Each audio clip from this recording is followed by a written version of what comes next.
Who is your greatest enemy? The person who doubts your abilities, sabotages your efforts, and whispers that you're not good enough? The one who knows exactly which buttons to push to make you quit when things get difficult. That enemy lives closer than you think. In fact, you see them every single morning when you look in the mirror. And until you learn to conquer this opponent, no external victory will ever be enough. Welcome back to Be Water Philosophy. I'm your guide through Bruce Lee's revolutionary teachings, and today we're tackling perhaps his most challenging insight, that the battle for your life isn't fought in the world, it's fought in your mind. Bruce Lee understood something that most people never realize. You can defeat every external opponent and still lose the war if you haven't mastered the enemy within. Today, you'll discover how he transformed his own inner critic from his greatest weakness into his greatest strength. Before Bruce Lee became a legend, he was a scared, insecure child in Hong Kong. His father was a famous opera star, casting a long shadow that young Bruce felt he could never escape. At school, he was bullied for being small and different. At home, he felt the pressure to live up to impossible expectations. But the worst battles weren't happening in the schoolyard or at home. They were happening inside his own head. "You're too small," his inner voice would whisper. "You're not talented like your father. You're just pretending to be tough." They all see through you. This internal critic followed him everywhere. When he started learning Wing Chun, it told him he wasn't a natural fighter. When he moved to America, it convinced him he'd never fit in anywhere. When he tried to break into Hollywood, it reminded him of every rejection, every closed door. The turning point came in 1965. Bruce had just been passed over for the lead role in the TV series Kung Fu, a show based on his own concept. The role went to David Carradine, a white actor. Bruce was devastated. That night, he stood in front of his bathroom mirror in his small apartment, and instead of avoiding his reflection like he usually did, he really looked, and for the first time, he recognized his real enemy. It wasn't the Hollywood executives who couldn't see past his race. It wasn't the traditional martial artists who criticized his methods. It was the voice in his head that had been agreeing with them all along. Bruce Lee began what he called mirror work, not just checking his physical techniques, but confronting his inner dialogue. Every morning, he would stand in front of the mirror and have honest conversations with his reflection. But this wasn't positive affirmations or empty self-talk. Bruce understood that you can't defeat an enemy you refuse to acknowledge, so he would identify each negative thought, each self-doubt, each limiting belief, and then systematically dismantle it with evidence. "You say I'm too small," he would tell his reflection, "but I've seen what technique can do against size. You say I'm not talented, but here's what I accomplished yesterday. You say I don't belong, but look how far I've already come." He discovered something profound. The inner critic isn't actually trying to hurt you.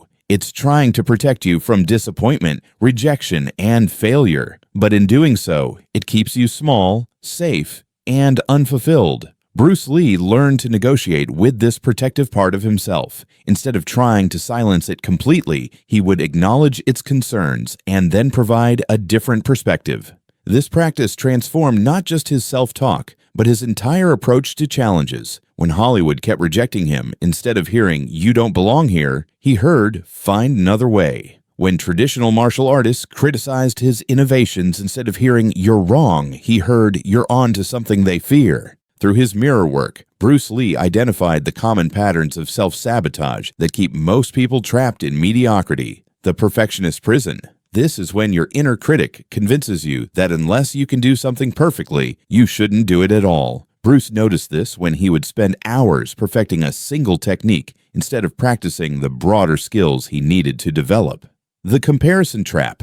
Your inner enemy loves to compare you to others, usually at your lowest point to their highlight reel. Bruce caught himself doing this with other martial artists, other actors, other immigrants who seemed to be succeeding where he was struggling. The evidence collector. This is perhaps the most insidious pattern. Your inner critic becomes a detective, collecting evidence of every failure, mistake, or rejection to build a case against your potential. Bruce realized he had been unconsciously cataloging every no, while dismissing every yes.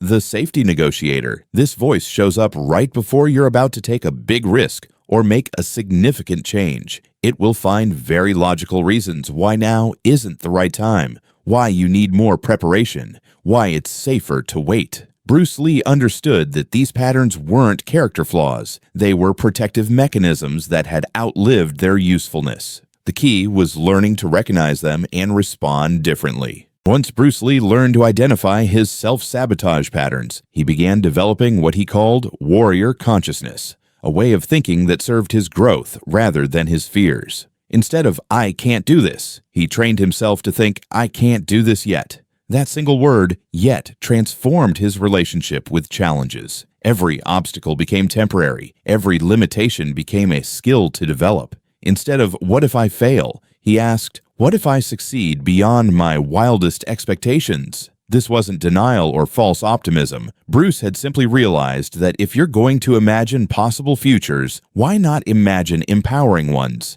Instead of, "I'm not good enough," he developed the habit of asking, "What would good enough look like? And how do I get there?" This turned self-criticism into strategic planning. The transformation wasn't instant. Bruce spent years rewiring these thought patterns, but gradually his inner dialogue shifted from being his worst enemy to being his most trusted advisor. He would still feel fear before important meetings, auditions, or fights, but instead of that fear paralyzing him, it became information. Fear meant this mattered. Fear meant he was growing. Fear meant he was alive. You don't need to be a martial artist or an actor to apply Bruce Lee's mirror technique. Here's how this practice translates to everyday challenges. In your career, instead of thinking, "I'm not qualified for that promotion," try, "I'm becoming qualified for that promotion. What specific skills do I need to develop?" Instead of, "They'll never choose me," ask, "How can I become the obvious choice?" In relationships, replace, "They probably don't really like me," with, "I'm learning to be someone worth liking, including to myself." Change.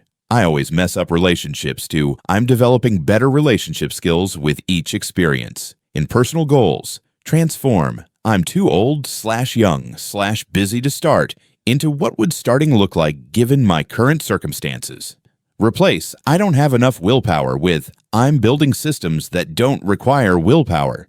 In daily challenges, when you catch yourself thinking, "This is too hard," pause and ask, "What would make this easier?" When you think, "I should be further along," try, "I'm exactly where I need to be to learn what I need to learn." The key is becoming an observer of your own thinking. Most people live at the mercy of their automatic thoughts. Bruce Lee learned to step back and choose his responses. Here's Bruce Lee's actual mirror technique adapted for modern life.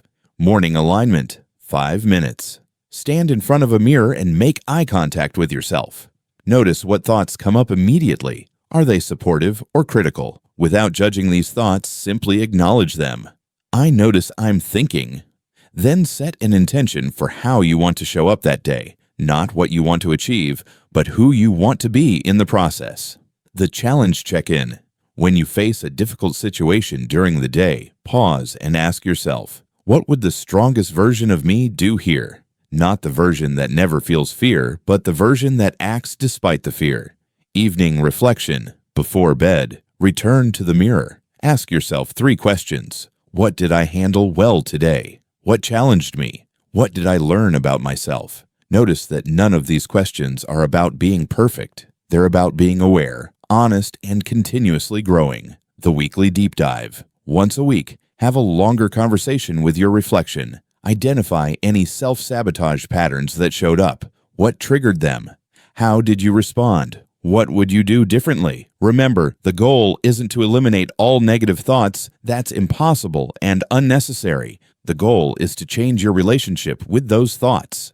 Bruce Lee's mirror work taught him something revolutionary. Your inner critic will never completely disappear, and that's actually a good thing. That voice contains valuable information about your fears, your values, and your growth edges. The transformation happens when you stop being a victim of your thoughts and start being their director. You learn to listen to the valid concerns while dismissing the limiting beliefs. You extract the useful information while refusing the emotional manipulation. This is what Bruce Lee meant when he said, "The successful warrior is the average person with laser-like focus." He wasn't talking about focusing on external goals. He was talking about focusing your attention inward on the conversations happening in your mind. When you master this inner battlefield, everything else becomes possible. You stop defeating yourself before you even start. You stop sabotaging opportunities because you've decided you don't deserve them. You stop playing small to avoid the possibility of significant failure. Most importantly, you stop waiting for permission from the world to become who you're capable of being,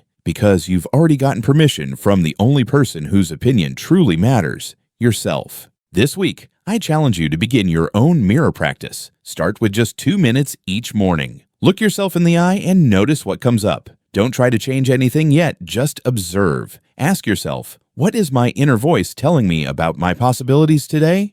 Listen carefully. Is it expanding your sense of what's possible or contracting it? Then, regardless of what you heard, tell your reflection one thing you appreciate about yourself. It doesn't have to be profound. It could be, I appreciate that I'm willing to try this mirror exercise even though it feels awkward. As Bruce Lee discovered, the person looking back at you in the mirror will become either your greatest ally or your greatest enemy. The choice is entirely yours. Share your insights from this practice in the comments below. What surprised you about your inner dialogue? What patterns did you notice? If this exploration of Bruce Lee's psychological insights resonated with you, subscribe and hit that notification bell. Next week, we're diving into another powerful concept: empty your cup. Why everything you think you know might be holding you back. Until then, remember, the most important battles are fought not with fists, but with thoughts. Win the war in your mind, and you'll win the war in your life. The enemy in the mirror is waiting. Are you ready to face them?